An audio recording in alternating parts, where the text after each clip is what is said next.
আল্লাহ বলেছেন ফাইন্না মা'আল উসরি ইউসরা, কষ্টের পরই আছে সুখ, কষ্টের পরই আছে সুখ।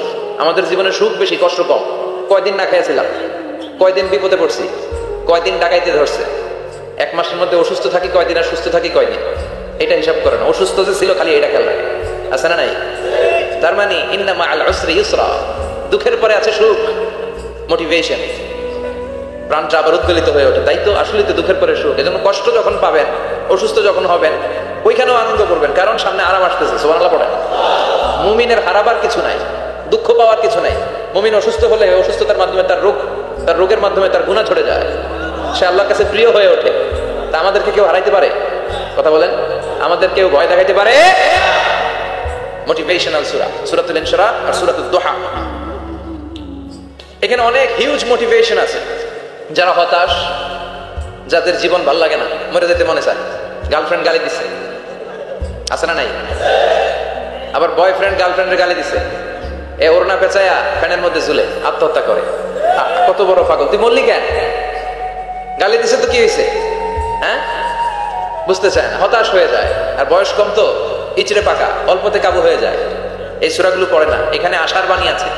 আজকে আমি জানি কথা শোনাবো আপনাদেরকে, শুরুতে আগে সংক্ষেপে বলে দিই। এই সূরার মূল কথা হচ্ছে, মানে সেন্ট্রাল থিম বা সাবজেক্ট ম্যাটার, সূরাতুদ দুহার কেন্দ্রীয় আলোচ্য বিষয় হচ্ছে নিরাশ হবেন না, হতাশ হবেন না, হাল ছাড়বেন না, ভরসা রাখবেন কার উপর? মুমিনরা নিরাশ হয়, হতাশ হয়, হাল ছাড়ে নাকি ভরসা রাখে? কার উপর ভরসা? কার উপর? না নৌকার উপর?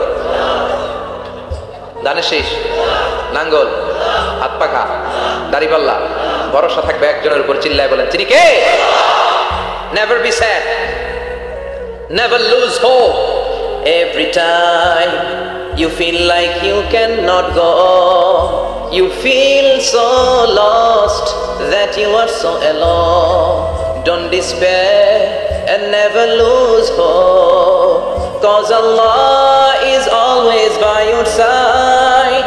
Inshallah, inshallah, inshallah, you'll find your way. Inshallah, কি সুন্দর nasheed, never lose hope, you will find your way. তুমি তোমার পথ খুঁজে পাবে। আমাদেরকে পথ দেখায় কে? এজন্য সূরাতুদ দুহার কেন্দ্রীয় আলোচ্য বিষয় হচ্ছে হতাশ হওয়া যাবে না, নিরাশ হওয়া যাবে না, হাল ছাড়া যাবে না, ভরসা রাখতে হবে একজনের উপর। চিৎকার করে বলেন, তিনি কে? হতাশ যারা, ফ্রাস্ট্রেটেড, আপসেট পিপল, তাদের জন্য, হতাশ ব্যক্তিদের জন্য এই সূরাটা একটা আলোক বর্তিকা, একটা আলোর মশাল। এই সূরাটা বললেই হতাশ ব্যক্তিরা মনে শান্তি পায়, আশা ফিরে পায়, দিক ফিরে পায়, ঠিক কিনা? এই সূরাটা নাজিল হওয়ার একটা ব্যাকগ্রাউন্ড আছে, শুনবেন। বিষ্ণু ঈসা ইসলামের কাছে যখন ওহী নাজিল হতে শুরু করলো, বিষ্ণু ঈসা ইসলাম ওহীর কথাগুলো পৌঁছে দিতে লাগলেন। যাই নাজিল হতো বিষ্ণুনবী পৌঁছে দিতেন, বিশ্বনবী সাহাবাদের কাছে শেয়ার করে দিতেন। যেটাই নাজিল হতো তিনি পৌঁছে দিতেন, যেটাই, কারণ আল্লাহর আদেশ, ইয়া আইয়ুহার রাসূল বাল্লিগ মা উনজিলা ইলাইক, ও নবী আপনার কাছে আমি ওহী থেকে যা নাজিল করি সব পৌঁছে দেন, একটাও গোপন করা যাবে। আল্লাহর কাছ থেকে বিশ্বনবী যে সমস্ত মেসেজ, ইনফরমেশন, তথ্য, রেভেলেশন ওহী পেয়েছে, একটাও কি বিশ্বনবী গোপন করেছে? সব প্রকাশ করে গিয়েছে, সব শেয়ার করে গিয়েছে। বিশ্বনবী শেয়ার করতে লাগলেন। সকালে যা নাজিল হয় শেয়ার করেন, দুপুরে নাজিল হয় শেয়ার করেন, রাতে নাজিল হয় শেয়ার করেন, শেয়ার করতে লাগলেন। কিন্তু কি অবাক করা কাণ্ড, হঠাৎ করে এই ওহী আসার ধারাবাহিকতা আল্লাহ বন্ধ করে দিলেন। ওহী আর আসে না, আকাশ থেকে নতুন তথ্য আর নামে না। ঘটনা কি? ওহী আসে না কেন? তথ্য আসে না কেন? জিব্রাইল আসে না কেন?